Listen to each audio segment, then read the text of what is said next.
তাদের কার্যক্রম দেখে আমার দৃঢ় বিশ্বাস, আমরা যে আস্থা এবং বিশ্বাসের জায়গা থেকে তাদেরকে সরকারে বসিয়েছি, তাদেরকে দায়িত্ব দিয়েছি রাষ্ট্র মেরামত করা, রাষ্ট্রের কাঠামোগত একটা গুণগত পরিবর্তন করা, রাজনীতিতে একটা ইতিবাচক পরিবর্তন আনা, সেটি তারা করবে। সেই সময়টুকু পর্যন্ত তাদেরকে দিতে হবে। ছাত্রলীগ, যুবলীগ, আওয়ামী লীগের রুট লেভেলের নেতা কর্মীদেরকে বলবো, যারা আওয়ামী লীগ করেছেন চুপচাপ থাকুন। আওয়ামী লীগের মতো ফ্যাসিস্ট দল এই দেশে কখনো রাজনীতির সুযোগ পাবে না।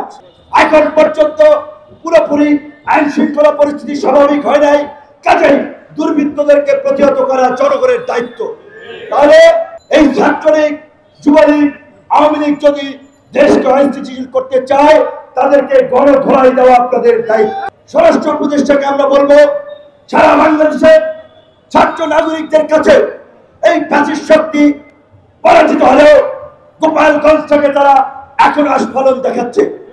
অনতিবিলম্বে সামরিক বাহিনী, পুলিশ সহ যৌথ বাহিনীর অভিযান চালিয়ে এই আস্ফালনকারীদেরকে আপনি গ্রেপ্তার করুন, অন্যথায় জনগণ তাদেরকে গণধোলাই দিয়ে গোপালগঞ্জের ওই মধুমতি নদী, ওই নদীতে ফেলাবে।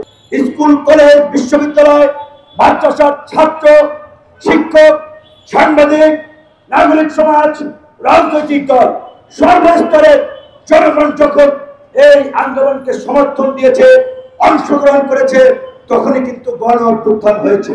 ঢাকা মেডিকেলে যান, বিভিন্ন মেডিকেলে চিকিৎসা নিচ্ছে যান, যারা এর কাজ করে, সবজি বেচে, হকার, ভ্যানওয়ালা, রিক্সাওয়ালা, এমনকি মারাও যারা গেছে, অনেকেই একেবারে নিতান্ত খেটে খাওয়া সাধারণ মানুষ। কাজে আমি জানি না স্বাস্থ্য উপদেষ্টা মহোদয় যে নির্দেশ দিয়েছেন আহত এবং নিহতদের তালিকা তৈরি করা, এখনো সেটি হয়েছে কিনা, না হয়ে থাকলে আগামী 7 দিনের মধ্যে আহত এবং নিহতদের তালিকা তৈরি করে নিহতদের পরিবারকে 1 কোটি টাকা করে আর্থিক ক্ষতিপূরণ এবং আহতদের পরিবারকে চিকিৎসার জন্য যথাযথ ক্ষতিপূরণ এবং যাদের এখনো চিকিৎসার প্রয়োজন, আমার বিশ্বাস বাংলাদেশের চিকিৎসা সম্ভব।